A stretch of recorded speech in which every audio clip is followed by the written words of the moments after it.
Irmãos, minhas irmãs, boa noite, nossos votos de muita paz.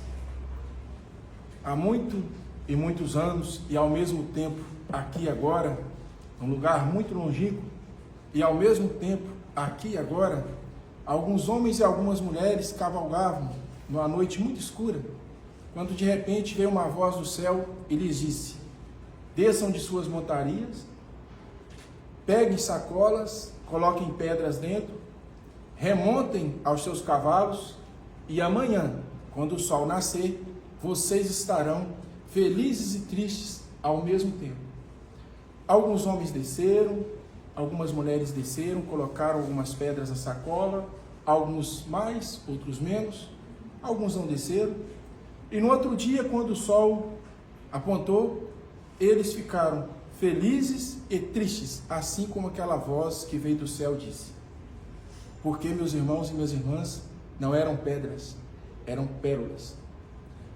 E há muitos séculos, Jesus vem chamando os seus discípulos, os seus apóstolos, os seus trabalhadores, para remontar do cavalo, deixar desse cavalo do orgulho, da vaidade, do querer sobrepujar o próximo através da força e da violência, mas montar no outro cavalo, um cavalo branco, do amor e da paz. Mas nós, teimosos que somos, fomos aqueles que não quiseram descer do cavalo e não pegar as pedras, porque a gente quer a promessa rápida. Ah, mas por que não falou então que era pérolas, que aí eu teria descido? Somos nós, por isso que nós estamos aqui.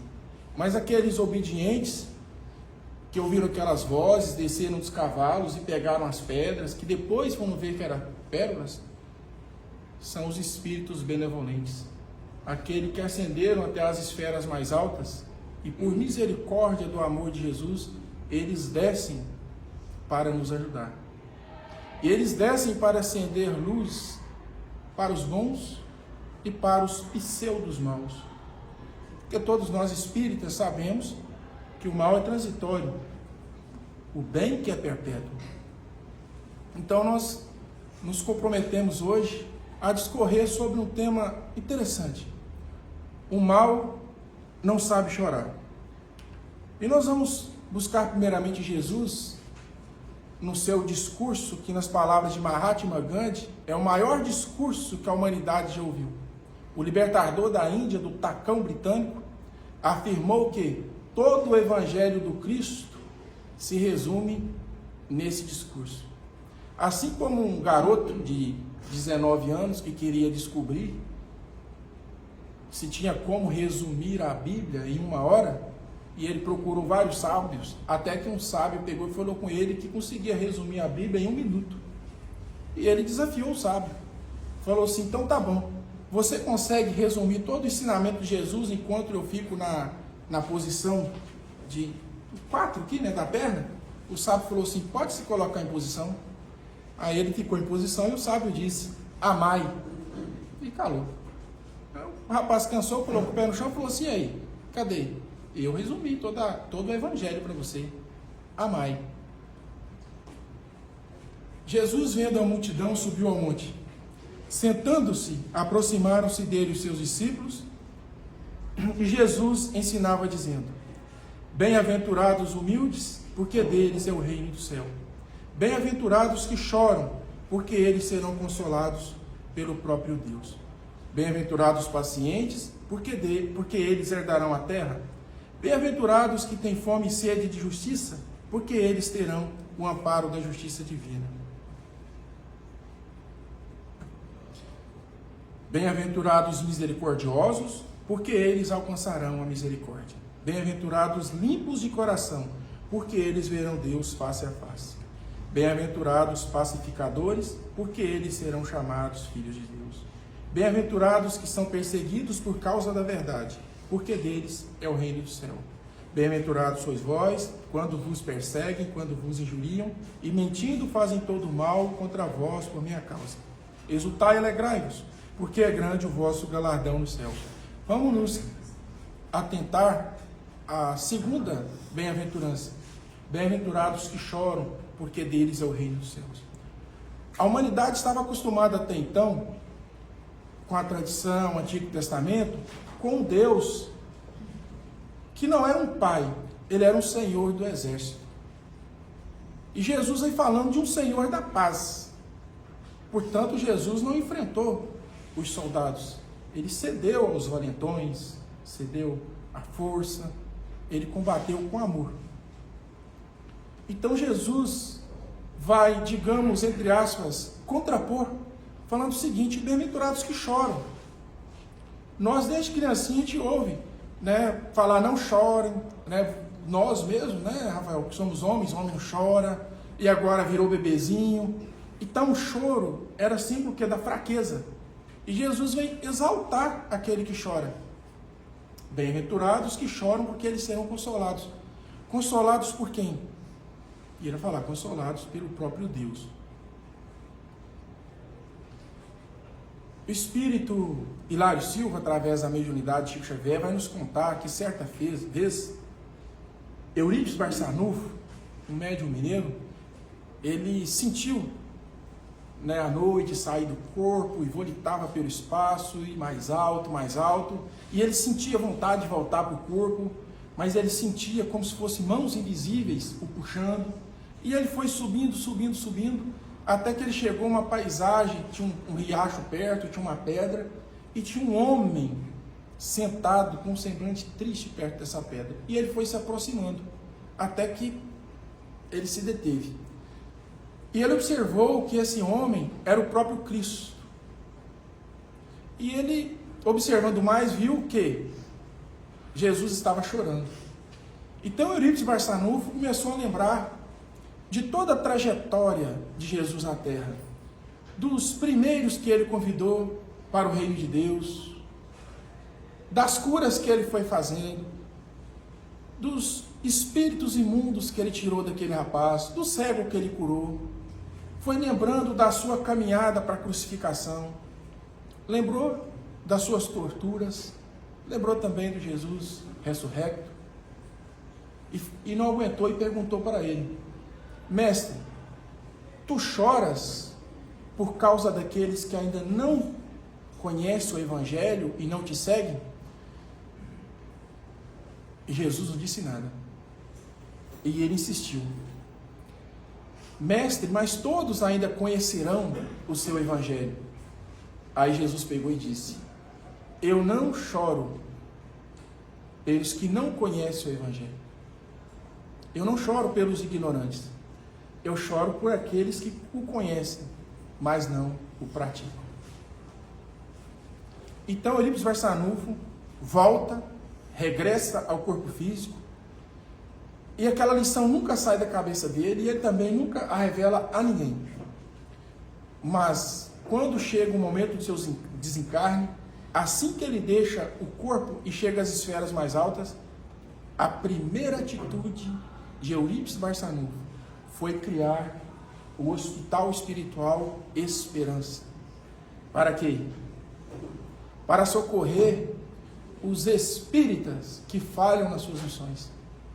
E aí nós vamos citar a título de exemplo, para vocês situarem no meu raciocínio, da história de Alberto Nogueira, que o irmão Humberto de Campos, ainda utilizando o nome de X, vai nos dizer que Humberto Nogueira, ao chegar no plano espiritual e tomar condição da situação que ele estava, e viu tantas pessoas que ele torturou, tantas pessoas que ele fez chorar, tantas famílias que ele desagregou, tantas pessoas que partiram para o mundo espiritual antes da hora, por causa do seu braço de ferro, ele pediu a Jesus a misericórdia de voltar à terra. Mas ele queria ser leproso, ele queria, depois de certa idade, ter a cegueira, ele queria passar pela prova da loucura, ele queria mendigar pelas ruas para conseguir o pão através da esmola. Ele queria ser abandonado pela família para pagar por aquelas famílias que ele fez abandonar os filhos. E seu petitório foi extenso. E ele escreveu esse pedido e assinou embaixo: Alberto Nogueira. Mas o espírito benfeitor, responsável pela coluna espiritual onde ele situava, ao ver o seu pedido, fez o despacho mais ou menos conforme a minha lembrança aqui nos permitir. Alberto Nogueira, você não vai precisar mendigar pelas ruas, ficar cego, ter lepra, ter hanseníase, ser abandonado pelos seus mais queridos. Você vai descer à terra e ser médium espírita. E você não vai precisar trabalhar mais do que 8 horas grátis a serviço do bem. Alberto Nogueira reencarna e, ao completar 30 anos de idade, ele começa a se aproximar do espiritismo e se transforma num bom médium. E de repente, a espiritualidade superior, e André Luiz, que nos relata essa história no livro Libertação, vai dizer que eles formam uma equipe espiritual para socorrer uma moça que estava com loucura. E eles intuem a mãe dessa moça para procurar determinada casa espírita. Porque naquele dia e naquela hora, quem estaria lá atendendo? Alberto estaria lá. Alberto Nogueira estaria trabalhando, cumprindo uma dessas 8 horas que ele assumiu no plano espiritual de dedicar à causa cristã na Terra. Então a mãe dessa moça pega a moça completamente louca e leva lá para a casa espírita. E aí André Luiz vai perceber que Alberto Nogueira não estava na casa espírita. Então, conversando com o diretor daquela casa, eles vão receber a informação que Alberto Nogueira estava em relapso, não tinha mais frequência assídua, estava cada vez mais distante do movimento. Eles intuem a mãe da moça a levá-la então à casa de Alberto Nogueira. E eles partem, os espíritos juntos, com a mãe da moça e a moça. E chegando na casa de Alberto Nogueira, os espíritos amigos intuem a mãe da moça a suplicar Alberto Nogueira que fizesse o trabalho mediúnico, a libertação daquela moça. Porque o mundo espiritual já tinha planejado todo o trabalho. Alberto Nogueira estava na rede da sua varanda, pegando uma brisa, lendo o jornal do dia, e a mãe da moça chega e começa a suplicar e chorar que a filha dela iria morrer daquele sofrimento. E Alberto Nogueira pega e com sarcasmo sorri e fala assim: por 2 longos anos, abre um parênteses, a missão dele era 30 anos na mediunidade, e ele diz: por 2 longos anos eu trabalhei no serviço mediúnico espírita, mas eu sou pai de família, eu preciso cuidar da minha saúde, eu preciso tocar a minha família, então eu não vou mais fazer esse trabalho. Eu estava estragando a minha saúde. E a mãe chora, implora que ele socorra a sua filha, e ele sorri e fala: não trabalho mais, porque quem trabalha de graça e não reclama é burro. Pergunto para vocês, como será que é a chegada do nosso irmão Alberto Nogueira no plano espiritual? Pensando em situações como essa, que esse generoso irmão Eurípides Barçanufo criou esse hospital. O hospital onde os maus descerão do cavalo da vaidade, conhecerão a humildade e aprenderão a chorar. Assim como na segunda bem-aventuranças que Mateus registrou da boca de Jesus. Deus não criou o mal. Foi assim que Kardec escreveu na Gênese. O mal que permeia o mundo. E domingo, quando nós sepultávamos a minha tia materna, eu ouvi de um irmão que disse assim para um outro tio: ela que está bem porque ela foi daqui, porque esse mundo está perdido, isso não tem mais jeito, isso é só sofrimento. Então, se até no conceito comum o mundo não tem mais jeito, nós sabemos que é um engano. Jesus é o governante e ele não vai perder a boleia, o controle desse volante de forma alguma. Porque nós precisamos refletir que Jesus não quer que o mal aconteça. Mas ele disse, que é necessário errar. Aí daquele que errar, mas o erro vai acontecer. E até às vezes do erro, O bem se utiliza para fazer uma justiça. Quem se lembra de um recorte que teve há algum tempo, de um circo, me parece que em Niterói, no Rio de Janeiro, que pegou fogo, muitas pessoas encarnaram. Oi? Se eu não me engano, 500 pessoas. Aproximadamente 500 pessoas, né? Um mal terrível. Mas depois a nós foi revelado que muitos daqueles que estavam lá, ou quase a totalidade, queimaram os cristãos primitivos, o cristianismo nascente. Então quer dizer que Jesus mandou atear fogo lá de forma alguma? Mas o bem é tão inteligente, a organização do planeta Terra é tão inteligente que até o mal às vezes é utilizado para que aconteça uma justiça e o bem nasça dali. É como se a gente visse naquela rosa de Hiroshima que abateu no Japão e dali se reergueu uma nação que é referência em educação e tecnologia para o mundo. Eles aprenderam com choro e com sofrimento. Infelizmente, das escolhas através de uma lei que Deus não mexe nela, Ele também a respeita, que é do livre-arbítrio, nós, humanidade, fomos fazendo escolhas e muitas das vezes escolhas infelizes, e dessas escolhas, como todo ato vai ter consequência, é lei da física, surge o mal. Mas nós veremos também, para nós humanos, porque nós sabemos que nós estamos humanos, mas somos espíritos. Mas se nós estamos humanos, então nós estamos com o pé na terra, é preciso também pensar um pouco na nossa condição terrena, na nossa condição humana. E nós vamos ver que o choro, ele é uma expressão da nossa emoção. Que quando a gente chora, o choro não de crocodilo, o choro real, o choro verdadeiro, nós estamos como nos colocando nus de frente para o espelho. Nus de que forma? Sem roupa? Não, para que realmente veja a nossa verdadeira face. Onde que nós nos deparamos com, no meu caso, o verdadeiro Luiz, o verdadeiro eu. Porque nós nos vemos numa condição de vulnerabilidade.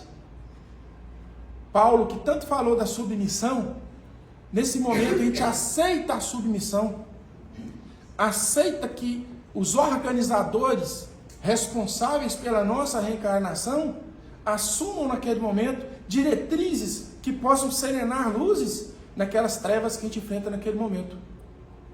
Já viram a gente tanto falar da pessoa do nariz em pé?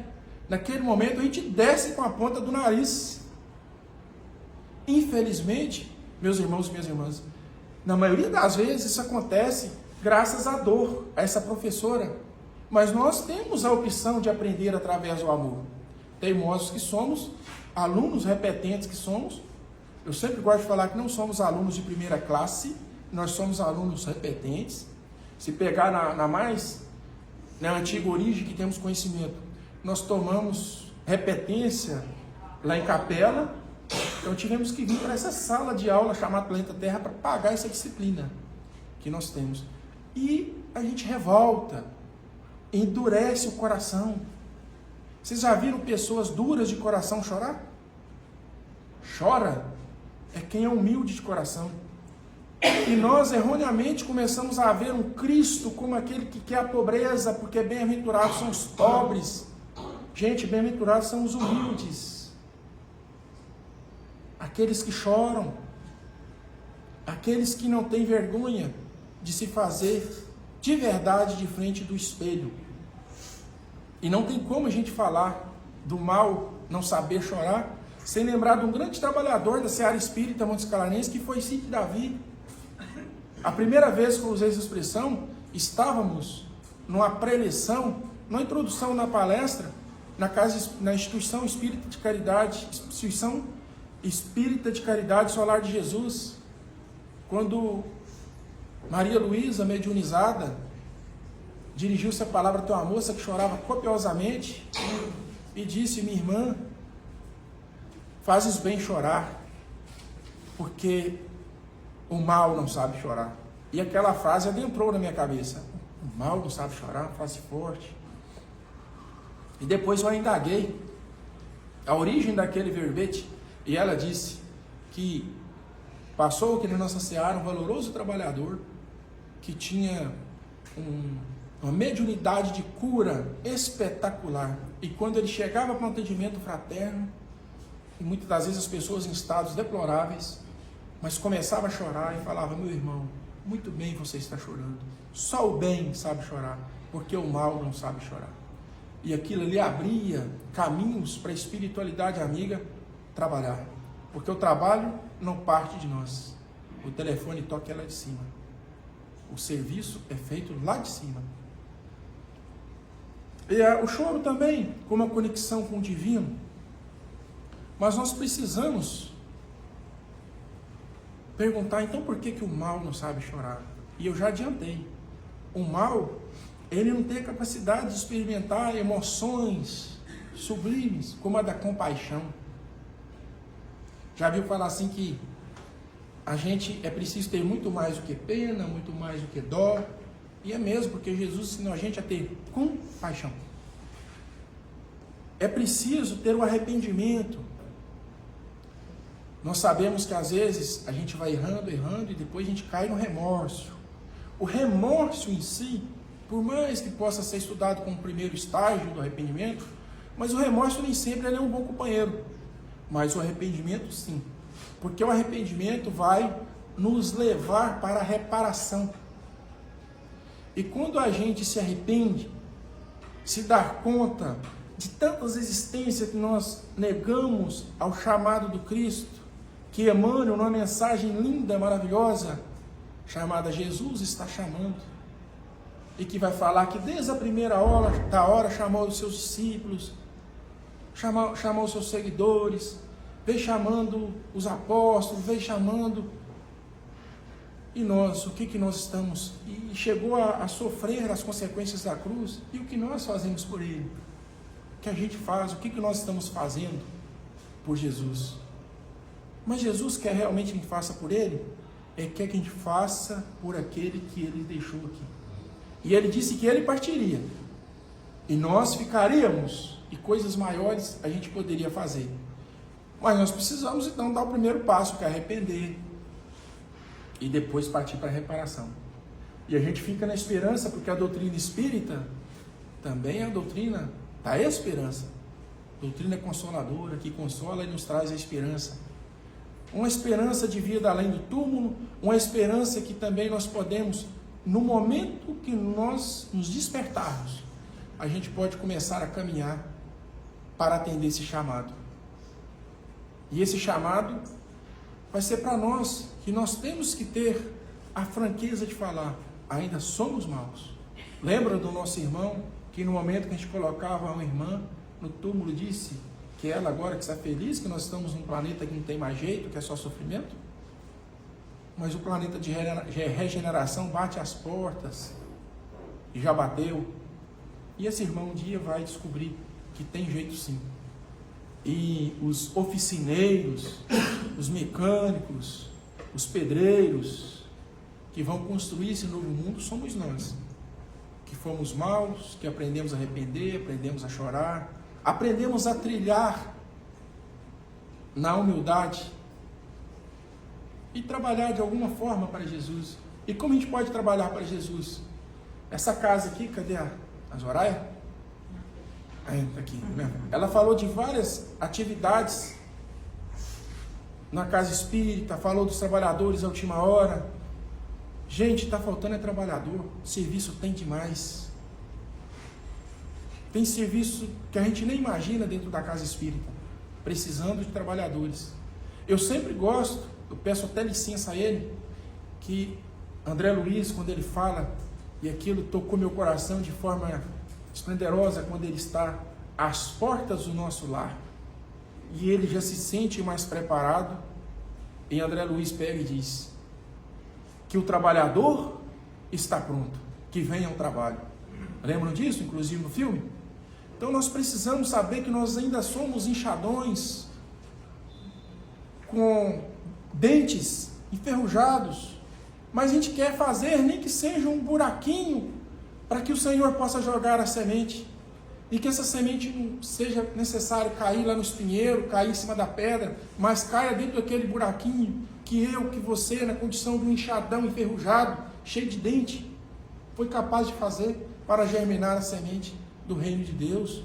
Porque Jesus não veio à terra a passeio, ele veio aqui para implantar o reino de Deus. Luiz, mas que reino é esse? É um reino de justiça, de bondade, de igualdade, onde nós tenhamos respeito pelo próximo, tenhamos amor, que a dor do próximo também reflita-se em dor para nós, que nós tenhamos compaixão, que nós sejamos como aquele balde trincado daquele monge chinês que caminhava todo dia 2 quilômetros para ir até o riacho, buscar água e trazer para o mosteiro. E depois ele começou, esse balde trincado, começou a observar que o balde que estava do outro lado trazia mais água do que ele, ia trazer água pelas metades. E ele começou a sentir que ele se sentia um trabalhador inútil, improdutivo. Então ele falou para o seu mestre que para arrumar outro balde, que ele tinha uma trinca, que ele já não produzia mais como que ficava do outro lado do cambão. Aí o seu mestre pegou e disse assim: quando voltarmos amanhã cedo ao riacho, observe as margens do caminho de quando a gente volta. No outro dia, foram lá, buscaram água, voltaram, e o mestre perguntou para esse balde: observou a margem do caminho? Sim. O que você observou? Eu observei que de uma margem tem flores, tem um jardim com rosas, e do outro lado é seco, não tem nada. Ele disse: é o lado que você volta. As gotas de água que merejam, que caem das suas trincas, foram germinando as sementes e fizeram um verdadeiro jardim. Então esse vaso, mesmo trincado, sentiu-se fortalecido para continuar a sua missão. Esse vaso trincado somos nós, cheios ainda das paixões. É muito normal de quando a gente pergunta assim: você é espírita? Eu estou tentando ser. Estou tentando ser espírita. Resposta inadequada. A resposta adequada: sim, eu sou espírita. Porque, como Kardec diz que o espírita será reconhecido pelo seu esforço de vencer as más tendências. Então, se você já se declara um espírita, você é um trabalhador esforçado. Você sabe que tem as más tendências, mas está lutando contra elas. É o verdadeiro espírita. É o vaso trincado. É o enxadão enferrujado com dente, mas que quer fazer o buraco e cair uma semente dentro dele e germinar e nascer uma árvore que vai se fazer sombra para quem estiver cansado às margens do caminho, que vai dar fruto para aquele que estiver com fome, que vai dar moradia para o pássaro que não tem lar. Onde nós fundamentamos essa palestra? Nós fomos, como eu falei em algumas lâminas anteriores, pesquisar, sobre o mal não saber chorar, sobre a bem-aventurança daquele que sabe chorar, e nós escrevemos um e-book de 56 páginas. O título dele, conforme vocês verem a capa à esquerda de vocês: o mal não sabe chorar. Bem-aventurados os que choram, porque serão consolados. Porque a gente fomos compilando o material e acabamos fazendo esse e-book. Falei: tudo bem, fiz o e-book, agora o que eu vou fazer dele? Aí nós fomos na plataforma da Hotmart, abrimos uma conta para os trabalhadores da última hora. Vocês podem ver lá em cima. Acho que tá meio difícil para ler de longe, né? Mas fala que toda a renda proveniente da venda desse e-book será destinada às obras assistenciais da instituição de caridade Trabalhadores da Última Hora. Então, se alguém quiser penetrar mais nesse assunto, estudar mais sobre esse assunto da bem-aventurança dos que choram, que o mal não sabe chorar, precisamos descer do cavalo da vaidade, do orgulho, e montar no cavalo da humildade, aquele cavalo branco do cavaleiro do Apocalipse, que só sobe nele aquele que tem as roupas brancas. Que roupas são essas? Que vestes são essas, meus irmãos? São as vestes das boas obras. São as vestes que o nosso irmão Alberto Nogueira teria conseguido de 8 horas apenas semanais em prol do serviço cristão. Então, se alguém quiser adentrar mais nesse assunto, porque nós acreditamos, né, que a palestra ela é uma chamada para a ação, nós não temos como esgotar um assunto numa palestra, nem no e-book. Mas no e-book são 56 páginas, dá para falar mais coisa. Então, até coloquei aqui o QR Code do Pix, da Instituição de Caridade Salvador de Última Hora, porque tem muita gente que não gosta de fazer compra online, que trabalheira é essa de entrar lá no Google, né, colocar Hotmart, trabalhadores de última hora. Então, pode fazer um Pix direto para a instituição. A gente só pede que nos mande o comprovante para que eu encaminhe esse e-book no celular. Por que o e-book ele é bom? Primeiro, a gente tem custo de gráfica para fazer. Segundo, a gente está com ele dentro do celular. Chama o Uber, horário de pico, às vezes 5, 7 minutos para o Uber chegar. Você abre ali e lê 3 páginas, lê 2 páginas. Né? Um ano tem 365 dias úteis. Você tira 54, né? 54 sábados, 54 domingos. Você tira 100 dias, 265. Mais alguns feriados, papá. 250. Durante 50 dias úteis, você ficar ali esperando o Uber, ler 2 páginas, vai ler 500 páginas por ano de assunto edificante. E ainda vai estar ajudando a nossa instituição querida, Trabalhadores da Última Hora, que agradeço vocês, Soraya, pela introdução que fez. Aí tem uma apresentação. Na apresentação eu vou falar, depois vocês dão uma olhada lá, o seguinte, que os espíritos, às vezes entidades ainda carregadas de rancor, muito ódio, elas manifestam expressando o estado emocional daquele espírito. Às vezes com ameaça, às vezes com palavras ásperas. Mas aí encontra um trabalhador, encontra um Alberto Nogueira cumprindo a sua jornada na Terra e começa a conversar com esse espírito e vai falando para ele do verdadeiro Jesus, do Jesus que o Espiritismo reviveu, o Cristo redivivo. Porque nós ficamos muitos anos, não falando do verdadeiro Jesus. Tem uma parte na Bíblia que eu era muito incomodado e eu nunca conseguia explicação para essa parte. É a que diz o seguinte, que se nós não falarmos do Evangelho, até as pedras clamarão. Eu pesquisava muita coisa e nunca tinha encontrado uma justificativa que meu coração acolhesse. Até que um dia eu li um texto espírita e falava o seguinte, que nós ficamos por 18 séculos mudos, ou então falando de um Jesus que não era o verdadeiro Jesus. Aí as pedras dos túmulos foram preciso abrir e pregar. O Espírito da Verdade, a primeira obra kardecista. Então imagina, gente, a nossa margem de erro, a nossa margem de egoísmo. Quantos nãos nós já dizemos para Deus, para Jesus? E aí a gente lê o Evangelho e vê que Pedro negou 3 vezes e achamos um absurdo. Quem dera se a gente tivesse negado 3 vezes? Foram 18 séculos, ou negando ou pregando um Jesus que não é o real, o verdadeiro. Então foi preciso de que as pedras do túmulo se abrissem e deles viessem as vozes dos Espíritos de Deus para que nós entendêssemos. Então vamos, meus irmãos. Ah, mas eu não gosto de falar, então pratique.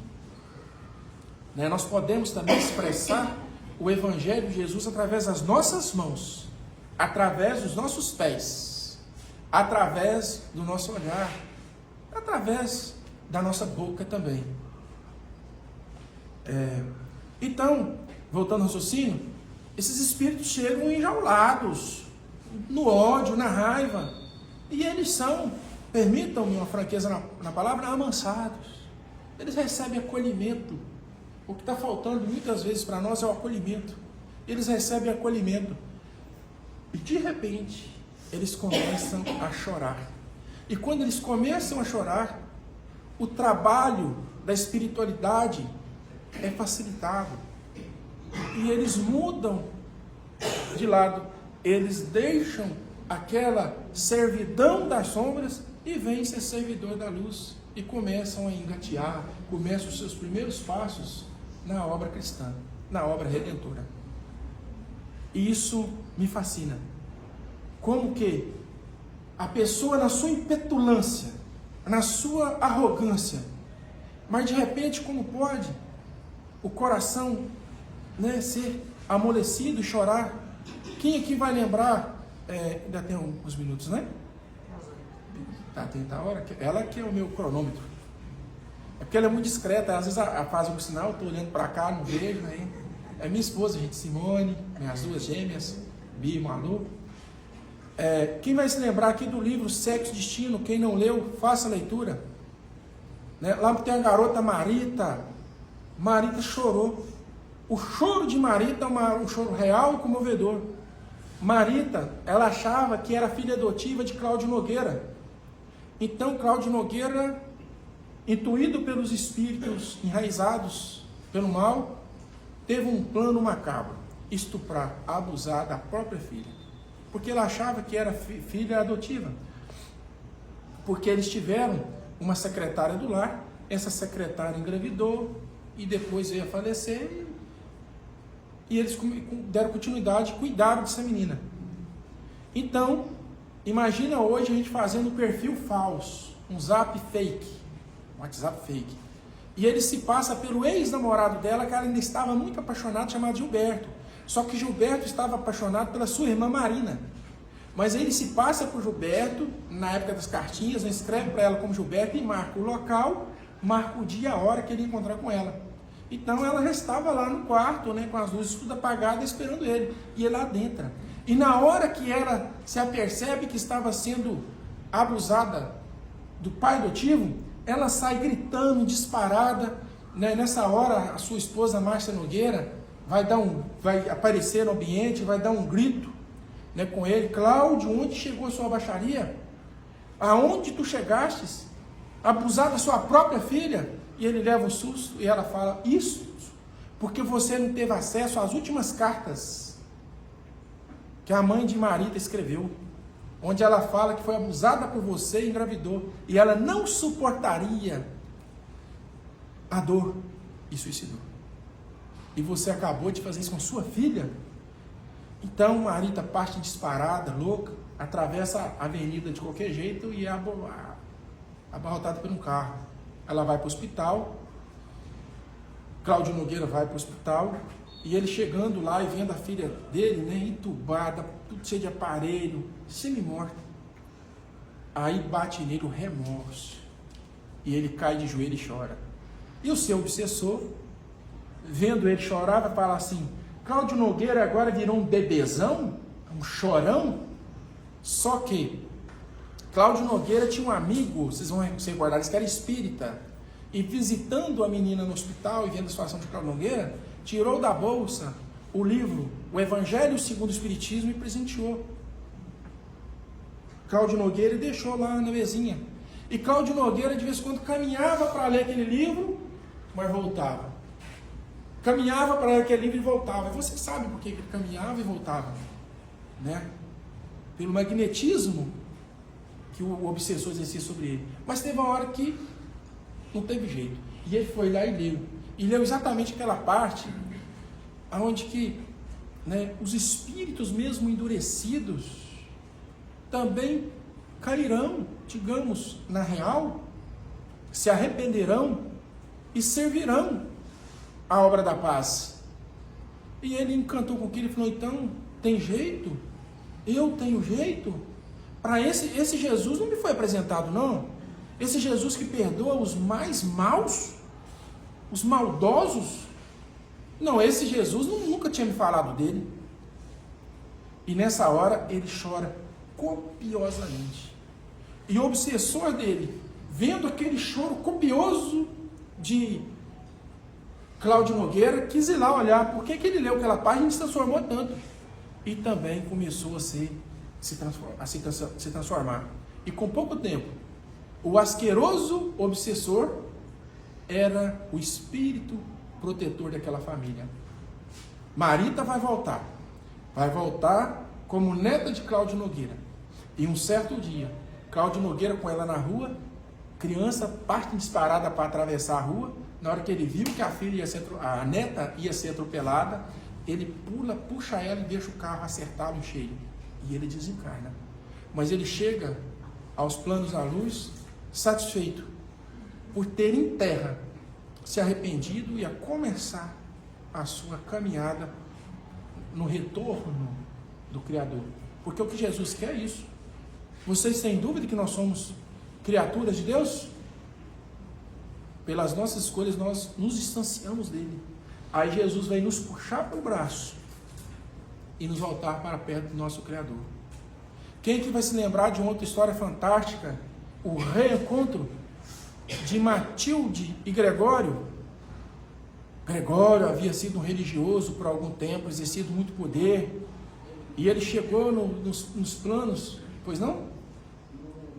Não tem essa história que a mãe dele vai resgatar ele 800 anos depois. Livro de libertação, ele né? era o reizão das trevas. E ele chegou lá no plano inferior e montou um tribunal para julgar principalmente religiosos. E montou esse tribunal. 800 anos julgando e fazendo besteiras. Mas aí Gregório queria perseguir uma moça, você vai se lembrar, chamada Margarida, filha de Gúbio, né, que era um dos mentores.